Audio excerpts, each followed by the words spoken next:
So several months ago, I made a video around my health in the Longevity Escape Velocity series I was doing here. And in this video, I was very confident and I was celebrating how amazing I'm doing as far as my physical health, my physical abilities, and how my biological age is 10 years less than my chronological age, and on and on and on, nutrition and training, all of that stuff.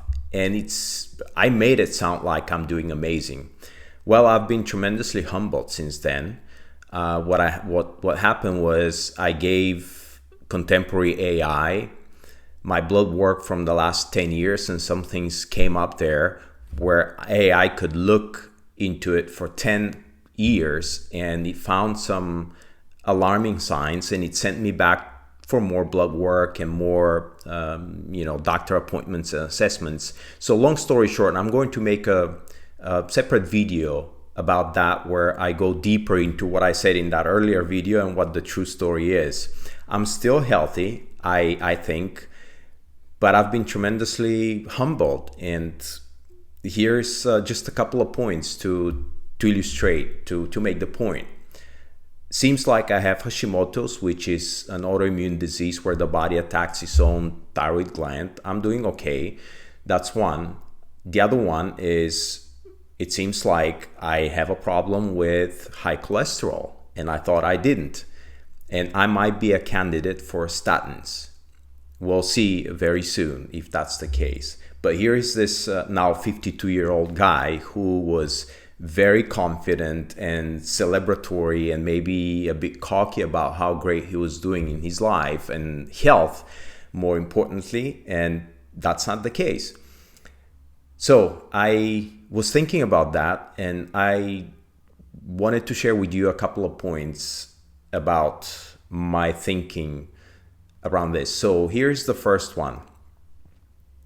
We can control very little about our lives. We can influence very little about our lives, and most of it is out of our control. And so for somebody to be very confident that they'll be healthy for a very long time implies that they can control all the variables. The reality is that we cannot. Life is far more complex and out of our control than most of us tend to imagine, including me. We can influence things, for example, nutrition, our movement routines, our resting and restoration routines, but that's still a very small percentage of all the variables that come into one's existence and how well they're doing.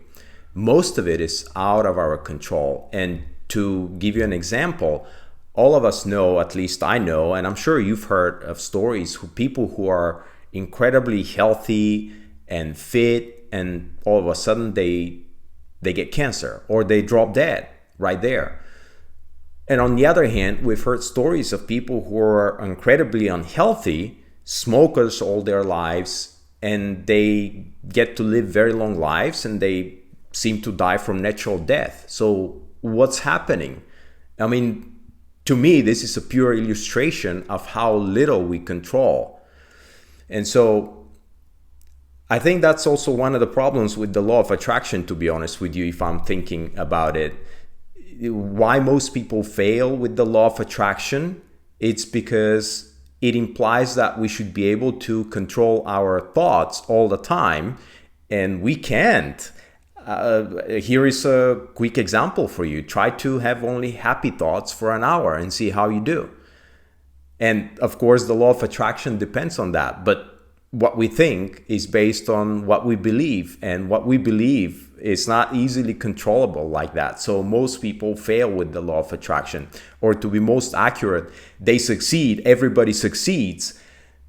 Because the law of attraction always works. It's just giving them what they really believe and not what they want to believe. And so just an illustration of how little we can really control. And I was also thinking, as an example, this gentleman, Brian Johnson, who's one of the main advocates of longevity and he has the capacity and the funding to pretty much try on himself everything. You may have heard of him, but he recently announced that his stomach is eating itself. And so, of course, that divided people according to his video and his admission. And that was an amazing video. I absolutely loved his authenticity in that video. But he was sharing that him announcing that divided people into two groups, basically. One group was cheering for him and basically going, yeah, you'll figure this out. You figured a lot of things out. You'll figure this out as well. And the other big group is the people who were pointing a finger saying, oh, the guy who will never die is now going to die. And so, of course, people are like that, and that's what it is. But the point is, even the guy who had and has all the resources to control as much as possible can still not control everything. So you can see that most of it is just out of our control, period.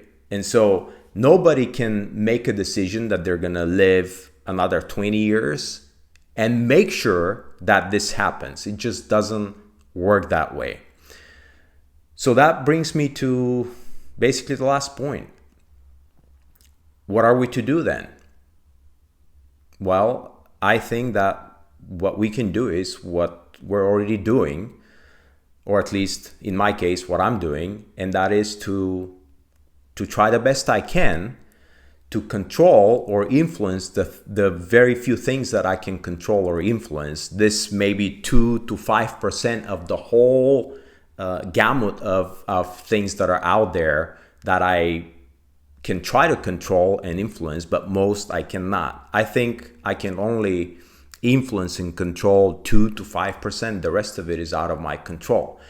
But I can do the best I can within these 2 to 5%. And this is what I'm doing.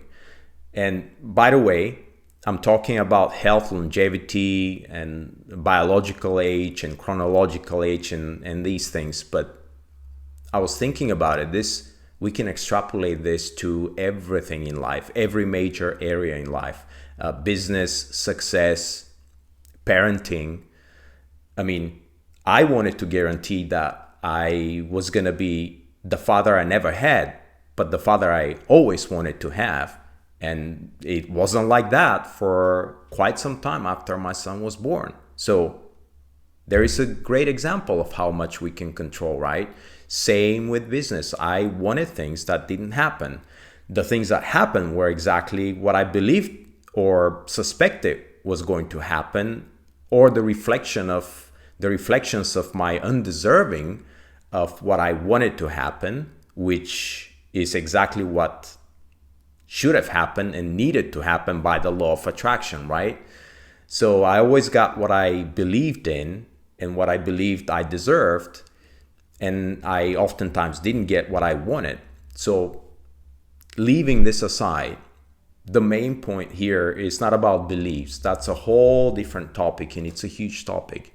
The main thing here is we can control very little. We can influence very little. Most of the things, the vast percentage of what we call a human life, is not controllable. We can try the best we can, and I believe we should. But we can still drop dead tomorrow.